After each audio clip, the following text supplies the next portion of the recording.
Let's go to Joe in Waycross, Georgia. What's up, Joe?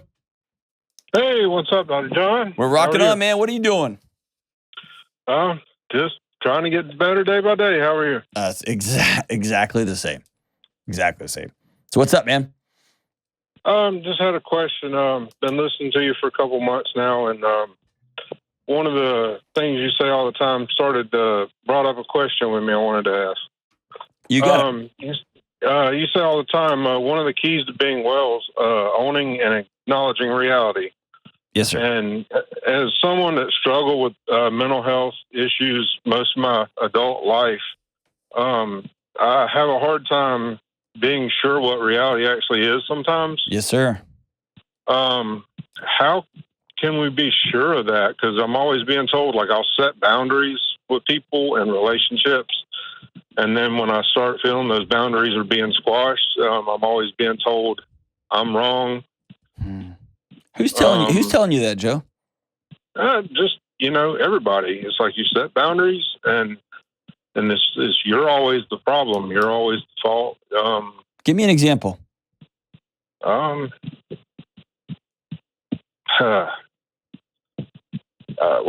my ex-wife that I just got divorced from, girlfriends, parents. But give me an example of a boundary you set that then somebody says you're the dummy for having a boundary. Since I've been divorced and started trying to date again, I'll say from the beginning, whenever I start seeing somebody, these are certain things I don't want to do. Like there are certain aspects that are expected in a relationship. It seems like people only want you for certain things. Okay, so let me throw something out there. Let's say you're dating and you say, "Hey, I don't pay for anybody else's food. I just pay for mine. And also, I'm not interested in a sexual relationship. I just want to date and have fun. And Right. by the way, I only watch horror movies. That's it. I only watch crazy slasher films." In and of themselves, all three of those boundaries, they're not crazy or wrong or whatever. They're yours. And somebody can opt into a relationship with you, or they can opt out of a relationship with you. It's when you decide that the relationship, the allure of being with somebody is more important than what your body's telling you is important, becomes a problem. Or when it violates your values, right? Right. So did any of those ring a bell? Well, yes, because that's kind of what I was getting at, because it's like I feel like people only want to be around me for what I can provide to them, not for me as who I am. Okay. And whenever I call them out on that, I'm made to feel like a bad person. Okay. Because it's like, okay, when I'll start seeing somebody, it's like, okay, I want to spend time together, get to know you. But then it's like, okay, well, hey, since you're here, why don't you cut my grass? Or why don't you, you're handy. Why don't you build me these shelves? Or it's like, hold on, I know somebody can come over and do plumbing work if you want, because I've had many different jobs in my life. I came to spend time with you, not to be your employee. And There you go. That was how my ex made me feel. Okay. Which is, and I don't want to do that again. So when I start feeling used, that's one of your callers made me realize that one of my previous diagnoses might have been one of my problems, and I'm burning bridges too fast. Yeah. Have you been used your whole life? I feel that way. Yeah. But then I started questioning if I was just burning bridges too fast. Okay. Here's two important things, okay, or three important things.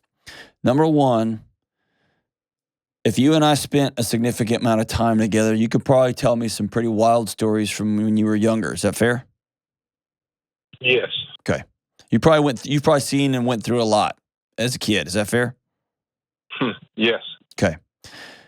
Often, those things that our bodies had to do to keep us alive when we were kids, Like, I'm going to do all the chores around here so that dad won't hit me anymore. I'm going to make sure this house is spotless so that mom won't fly off the handle and smash the cabinets. I'm going to, maybe if I fill in the blank, if I disappear, they won't hit me or abuse me. If I get between mom and dad, he'll hit me instead of her. Like, we have all of these behaviors that that show up when we're kids in their survival.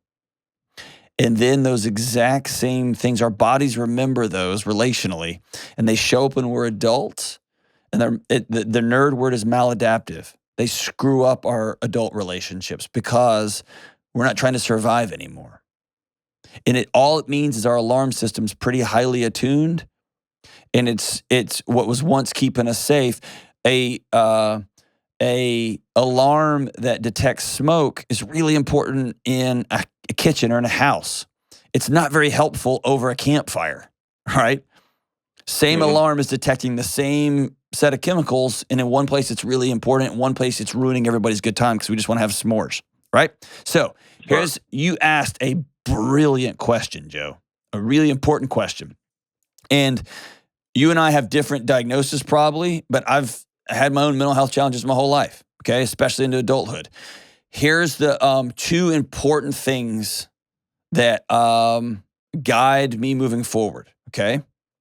Number one is I get other people, particularly in my case and in your case, other men that we do not have, other people in our lives that are not romantic relationships, but they are accountability and trust relationships, okay?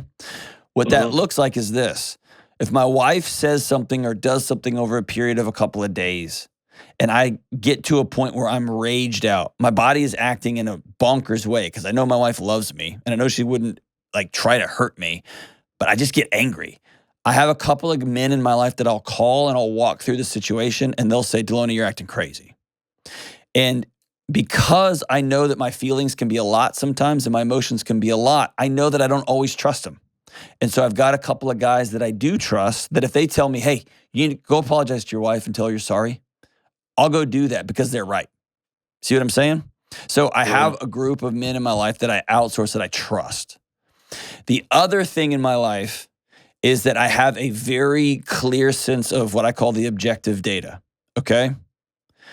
I don't always feel like exercising. I don't always feel like saying I'm sorry. I don't always feel like writing a thank you note. I don't always feel like going to bed.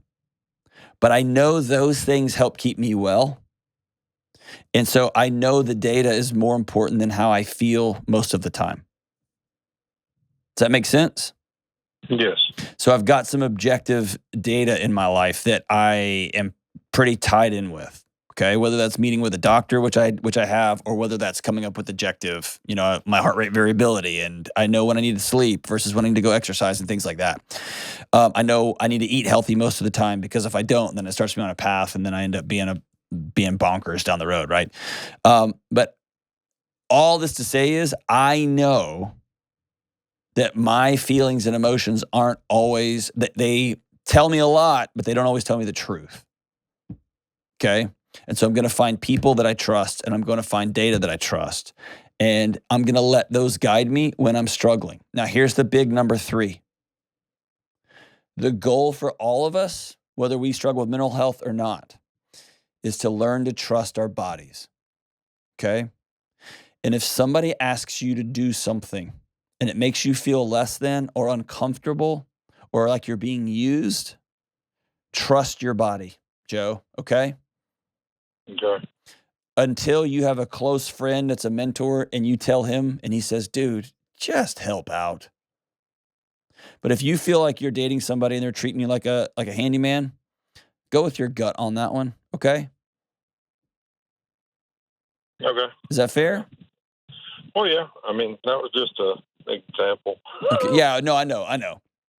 But that's how I navigate, and that's how I tell other people to navigate. One of the wild things about psychiatry and mental health challenges is at the root of your question, which is there is no objective blood test for depression or anxiety.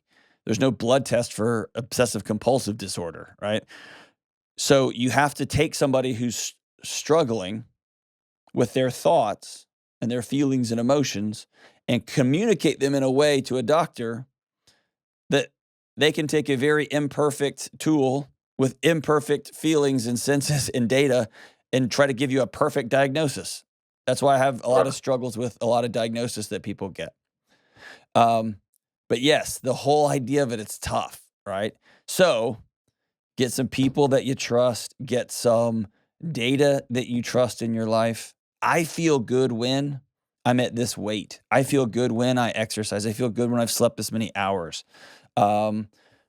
I feel even better when I sleep this many hours because I've got a continuous glucose monitor now that monitors what I eat, and I've got a Whoop strap or whatever or the Hanu strap that monitors my heart rate variability, right? All these things that you can get in your life that you can trust. So some of the times I think I just need to sleep in. I need to sleep in. I can look at my heart rate variability and be like, nope, I need to go run. Great, man. Because I know enough to know about myself that I don't always trust my feelings. I don't always trust my emotions. So I hope that helps answers your question, Joe. It's a great, great question. And I'm really grateful that you reached out and asked. Get some people, man, and get the right numbers around you. And then trust that body.